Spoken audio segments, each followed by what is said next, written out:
Protesta e qytetarëve në Vlorë ka vijuar edhe pas ditën e sejntes pranë sheshit të Flamurit. Qytetarët e pranishëm kanë mbrojtur në Korë thirrjet për anullimin e projektit të Zvërnecit dhe largimin e qeverisë. Tubimi vjen në vazhdon e protestave të ditëve të fundit, kundër dhunës së ushtruar nga policia dhe mos transparenca e qeverisë për zhvillimet në Zvërnec, të cilat janë zhvilluar si në Vlorë, ashtu edhe në qytetet e tjera të vendit. Protestuesit kryesisht të rinj vlonjat kanë mbajtur në duar pankarta me mesazhe në mbrojtje të mjedisit, ndërsa kanë shprehur kundërshtimin e tyre ndaj ndërhyrjeve që sipas tyre rrezikojnë një nga zonat më të rëndësishme natyrore të qytetit.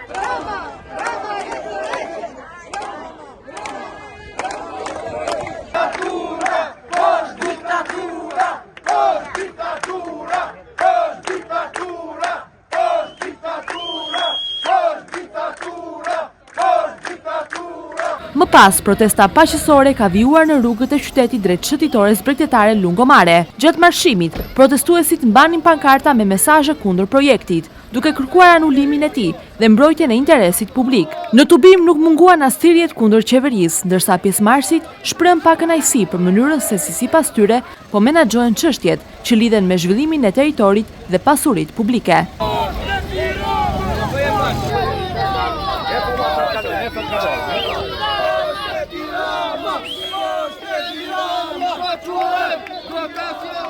Pikërisht projektet e kontestuara për investime në zonat bregdetare dhe ishullore të Zvërnecit dhe Sazanit kanë sjellë një reagim masiv të qytetarëve dhe aktivistëve të mjedisit. Në sloganin "Nuk kemi tokë për të shitur", qytetarët kanë paralajmëruar një valë të gjerë protestash kombëtare dhe ndërkombëtare, duke bërë thirrje se dialogu bëhet në shesh. Protesta u zhvillua pa incidente, në praninë e forcave të policisë, të cilët monitoruan mbarvajtjen e saj.